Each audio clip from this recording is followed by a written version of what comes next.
Hello, everybody. Welcome to Rover Says, the podcast where we talk about the weird and wonderful things animals say when they open up to pet psychics. I'm your host, Nancy Aziz.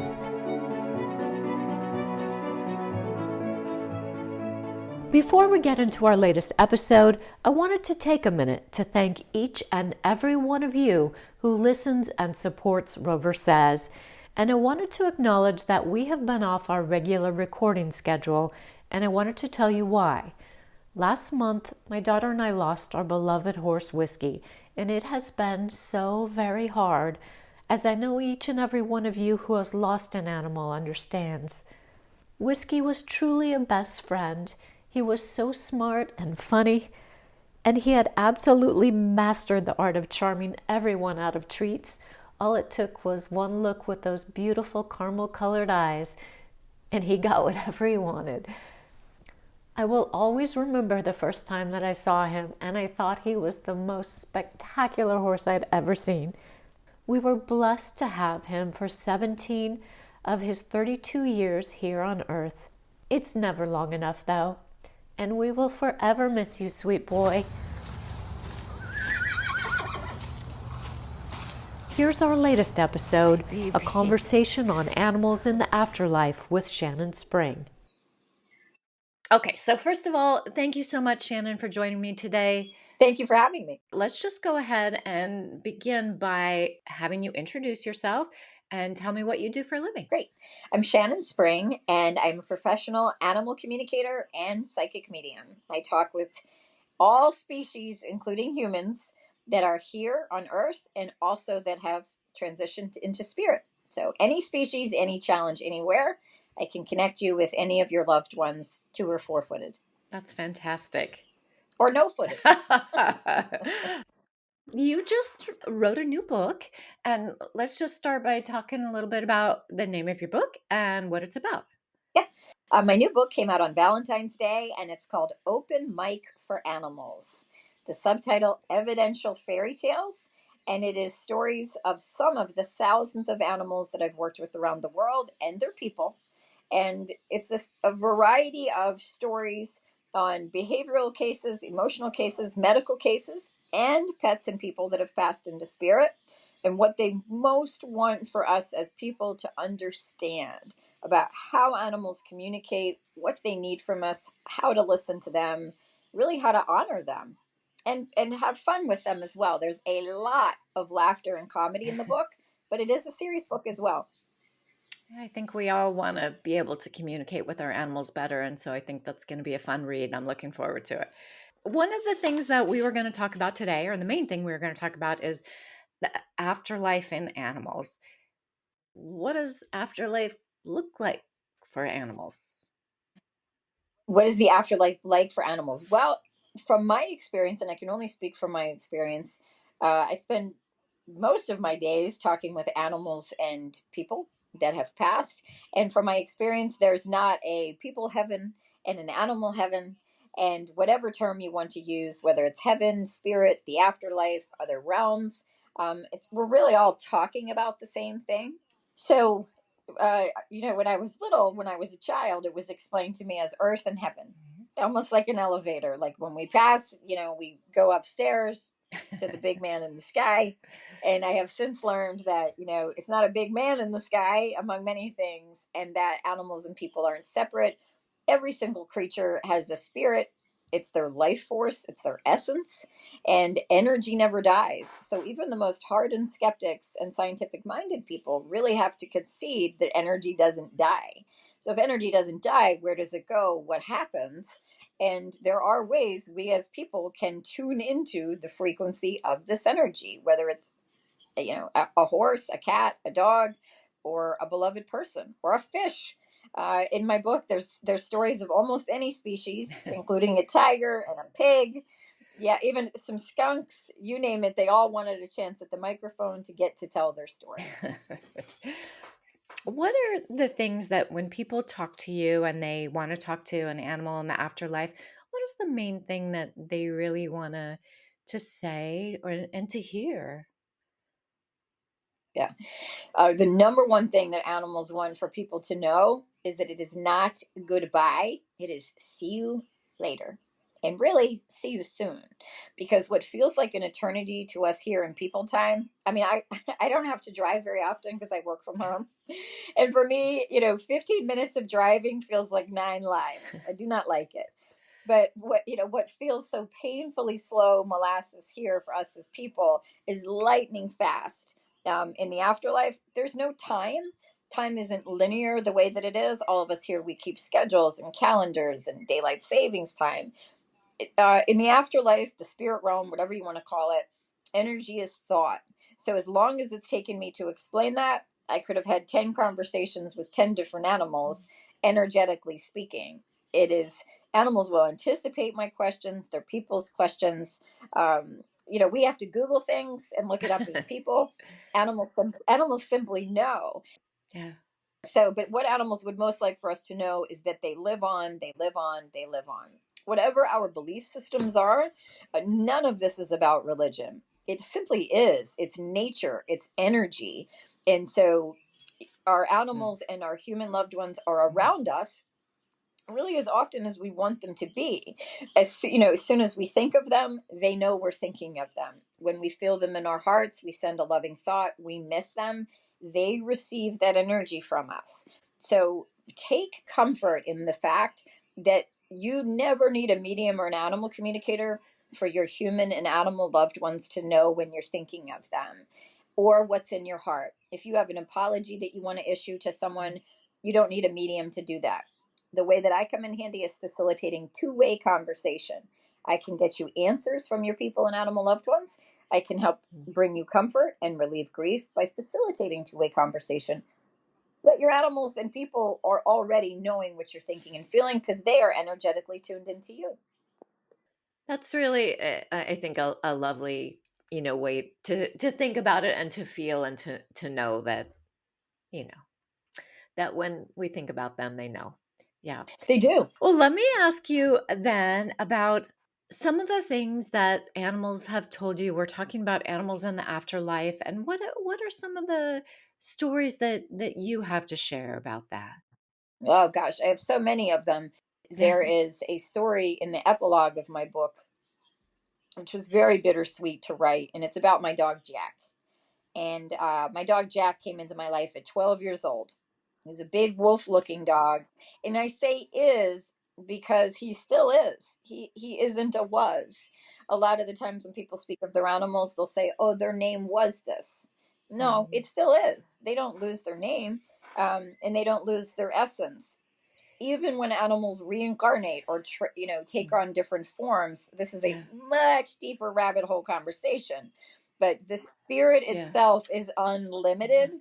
So whereas me, Shannon, today can only be sitting here where I am right now speaking with you, when we pass, or our animals when they have passed, can be in multiple places at once.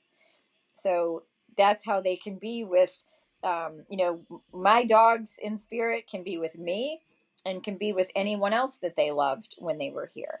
Mm. So when Jack was getting ready to pass, there's many different looks, let me put it this way, that our animals can send us, right? They can send us, I'm hungry, I'm tired, I'm annoyed, Mm. I love you, I like this animal, I don't like this other animal. They communicate so much through body language mostly.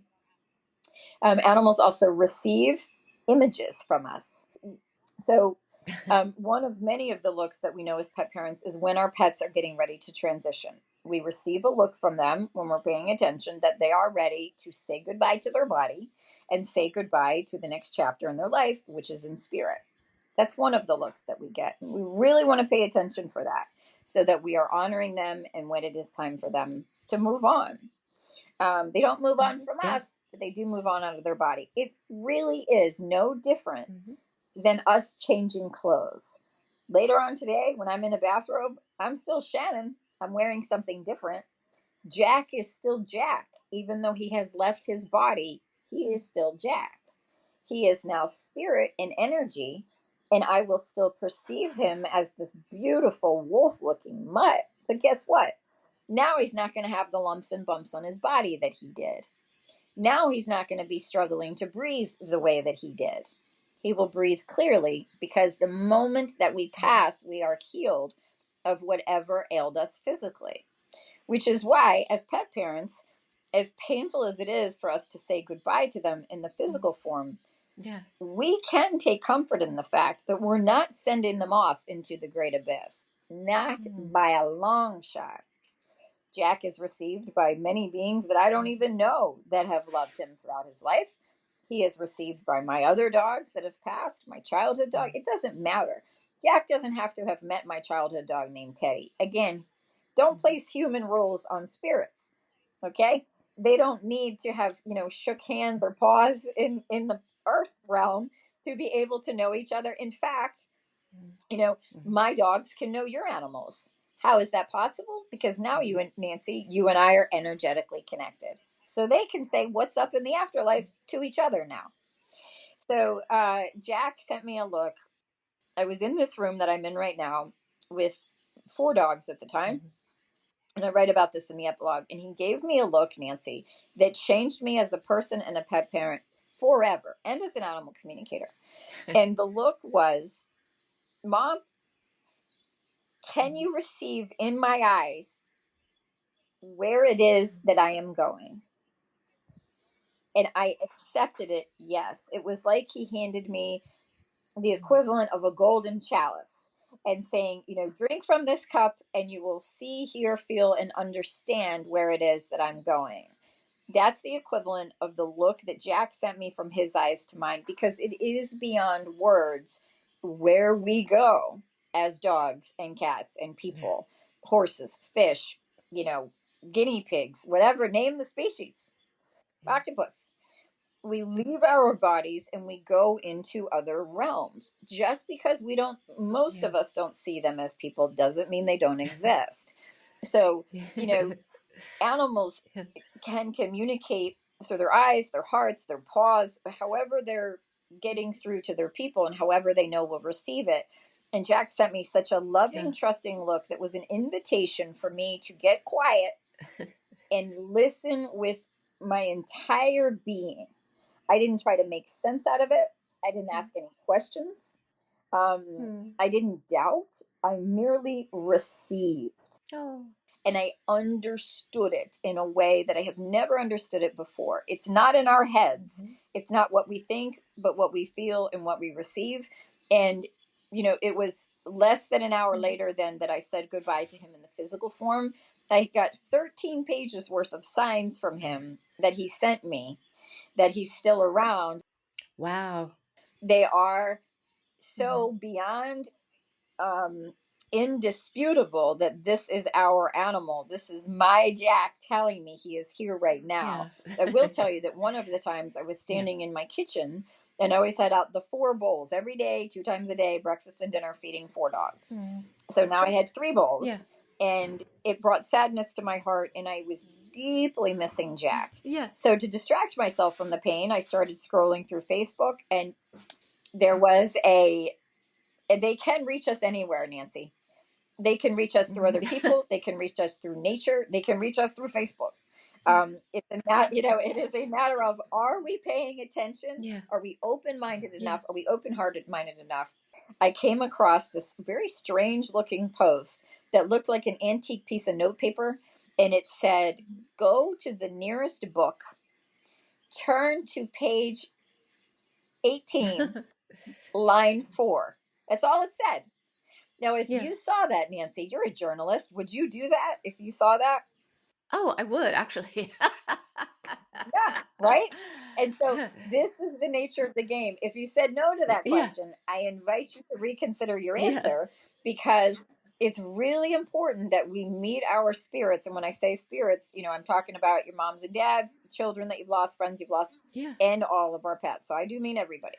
That we play along, that we meet them halfway. So I got really excited, Nancy, because I went, okay, of all the things that flood our feeds, this stood out like a Yeah. giant rose Yeah. begging me to smell it.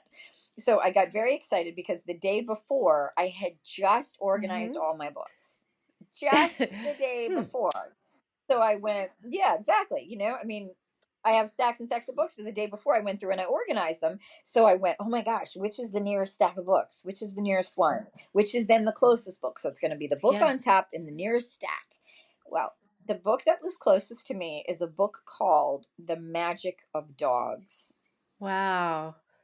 I'm sorry, but every book in your library is not like similar theme to that one. Ah, good question. Good question. Yeah, so I definitely do have lots of animal books, Yeah. but I also have lots of Yeah. comedy books. I have a lot of fiction books. Yeah. I have spiritual books. So yes, that's a good question. So, for the more skeptical minded people out there, right, any book in my house you could think may have been dog related, and oh wow, okay, not so much of a miracle. Okay, fair enough. So then I Yeah. still had two more sets of instructions to follow. Turn to page 18, line 4. So still two more things. Mhm. So I turned to page 18, Nancy, and I'm glad you're sitting down. And the chapter of the title, Always With You Still, Oh. line 4, is about a dog named Jack Oh my gosh. sending his mom signs from heaven. Oh, now I'm gonna start crying. I cannot make that up. I have no way Wow. of making that up. And thank God I obeyed. You know, Yeah. I Yeah. obeyed Jack. I listened to Jack. And I knew that it was him. So again, a perfect example. I'm missing him. He receives my signal and Yeah. he responds brilliantly and beautifully. But I had to play along. Yeah. You had to be open. Let me follow up with I know that you talk to pets and people. This is a two-way conversation. And so I'm just wondering what it's like for you. I would imagine it's like so emotional. Like it's obviously emotional for the human involved, but and the animal, but for you too. It's gotta be hard. It is just, yep, just before our conversation, I worked with a cat in spirit. Yeah, And so I do deal with people in the acute stages of grief. And sure. I understand when people show up on the other side of Yeah, my video, because most of my sessions are via video, that this is a personal moment in their life and yeah, they've never met me, and the amount of trust that they have to have in me, that number one, I'm a good person and that they're safe with me, and number two, I am legitimately going to make a connection and deliver evidence. My gosh, the faith that requires, the courage that requires, I take that sacredly. I had gone to animal communicators in the past, um, had some good experiences and some not so good experiences, where yeah, I felt worse afterwards. I never want somebody to leave me feeling worse. I see people transform in, it's usually an hour I have with them, depending on how many creatures they want to talk with, but genuinely an hour for an afterlife reading. And this woman who came, on the other side, her cat came through with lots of humor. They come through with lots of laughter, lots of mm, humor. And then the cat said, "Tell her mom is going to be okay." First, the cat said, "Tell her that what she has been obsessively mm, praying over is going, her prayer will be answered."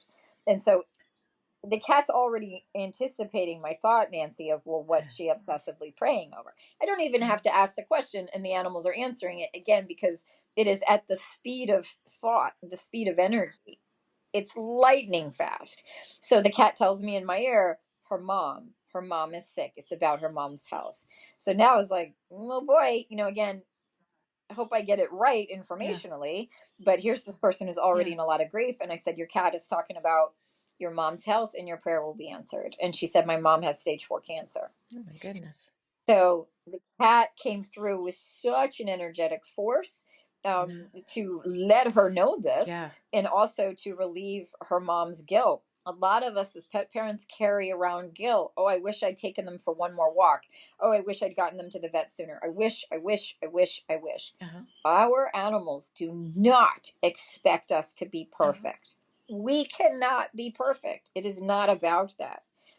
It's also not about the coulda, woulda, shouldas. It's always about, what did I do right and what have I learned? And take forward anything that we did learn. Any regrets, turn that into positive action of, well, I'll make sure I'm not going to do that again, and move on, because you are not serving your pets or yourself by beating yourself up. And in yeah, fact, you're lowering your energy, which then makes it harder to receive the signs that they're with us. And the cat referenced her baby, uh-huh, and kept talking about a mobile above the baby and said, I love to make the baby laugh. I love to make the baby laugh. And tell Yeah. mom to put the Yeah. mobile back up above the baby's bed. And I said, do you have a mobile above the baby's bed? She said, no, no. And I went, all right. I know what the cat is saying. I mean, the cat was insistent that from spirit, she would make the mobile move. And then finally, the woman said, well, we used to have a mobile above her changing table. And I said, yeah, in a cat's mind or anybody's mind, it's a flat surface the baby lays on. That's a bed, like whether it's a bed or a changing table, let's not argue semantics here. We never want to force anything to fit, Yeah. but this is where it's a partnership between the spirit, the communicator, and the client, that the client has to be able to, do a little detective work here too. Yeah. So she said, oh, yeah, yeah, we had a mobile above the changing table, but we took it down. And I said, the cat is insistent, put it back up. The cat's going to make the baby laugh from spirit. Oh. Yeah. So they will comfort us. They will deliver signs. Some are more in your face in a good way than others. Some are more powerful, overwhelming. Oh my God, I have to sit down. This is such a strong sign. Yeah. Others are gentle whispers. Literally, it could be a breeze that comes across your face when you're thinking about them. Our animals shouldn't and aren't always going to be skywriting signs in the sign for us. Sure. Sometimes it will be we're crying and someone hands us a tissue, and that's our animal Oh. in somebody's ear. Hey, go comfort my mom or Aw. dad. One of my dogs in spirit, Ducky, many years ago, and Ducky was not a people dog. She really, Hmm. she liked her siblings. She loved nature. She liked to chase cats. Apologies to the cat community. Take it up with Ducky in spirit. But she's been in spirit for many years now. And I was on the beach with her years and years ago with Lucy. And Ducky left my side and went and sat next to a strange man on the beach. Mhm. She had never done anything like this before. I'm throwing the ball for Lucy. I look over at the man who's sitting by himself and I called out. I said, oh, I'm sorry. I hope she's not bothering you. She's never done this before. And the man said, no, this is perfect. I just lost my wife. Wow. So there's my dog sensing in this strange man that he has a broken heart and going to comfort him.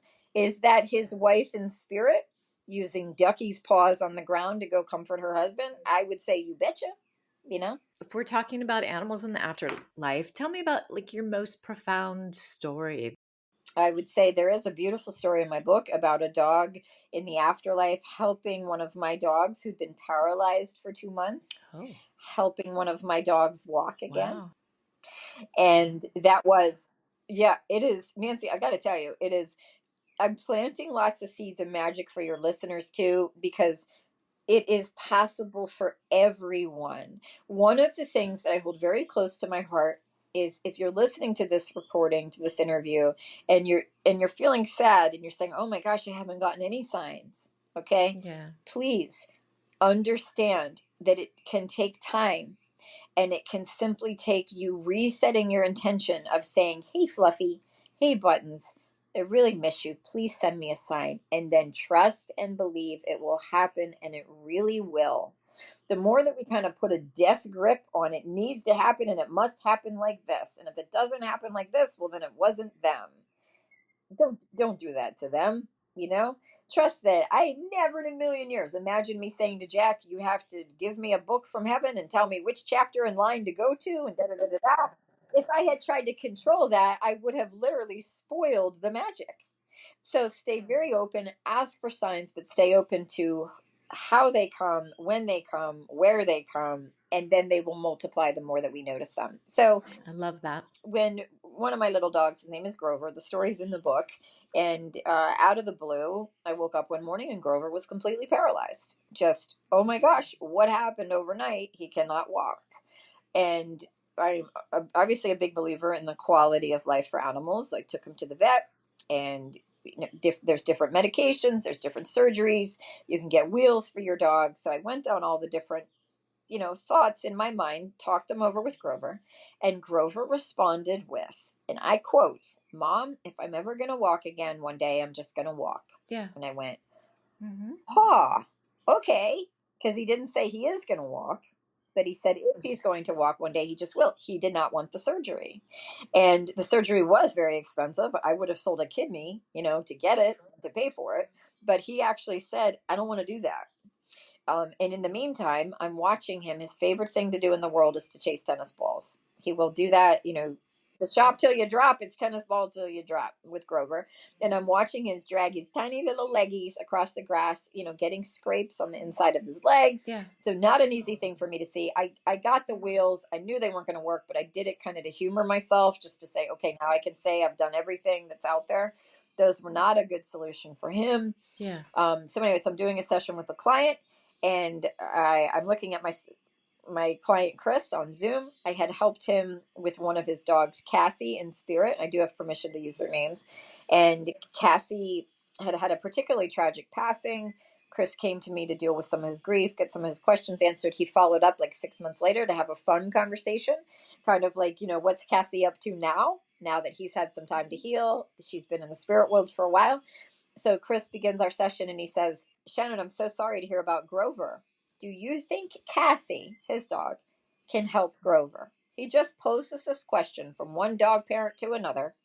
The moment that he says this, I see Cassie and Spirit, because I see their images in my mind, give one of those like cartoon twinkle winks in her eye, like, watch this, Shannon, right? Watch this.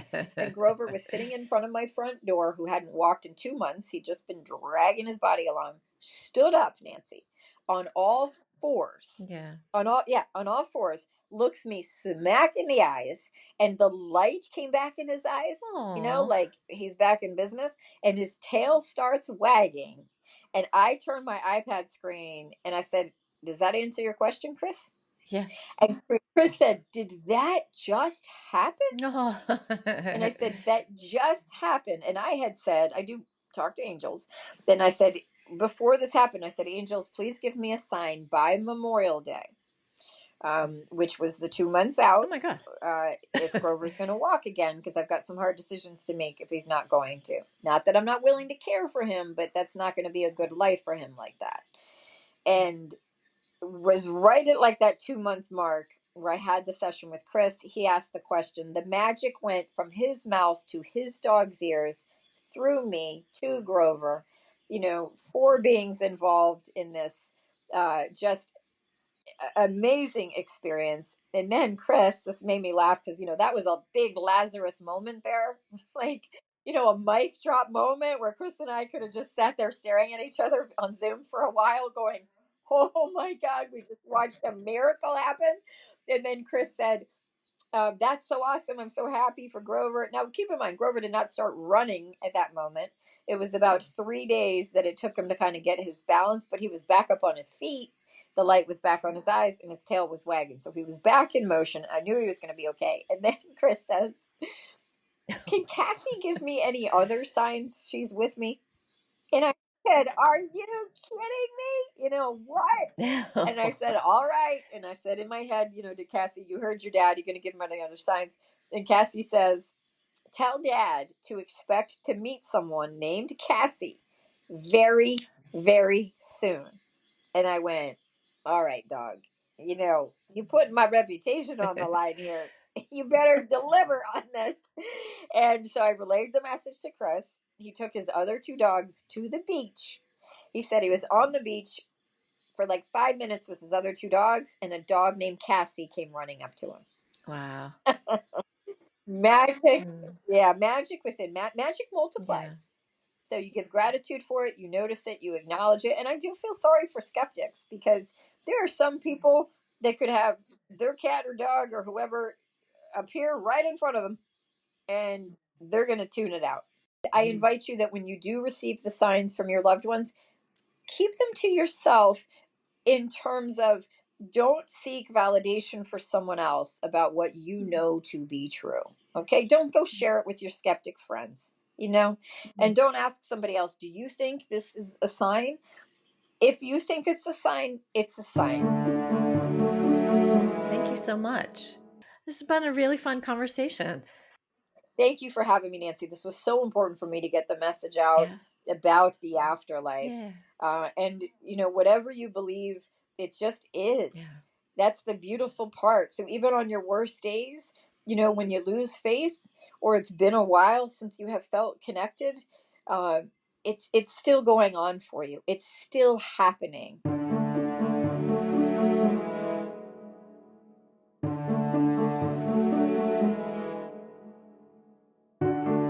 Thanks so much for listening to Rover Says. If you like the show, please rate it and share so other people who want to know how animals really think can find us. And we'd like to hear from you.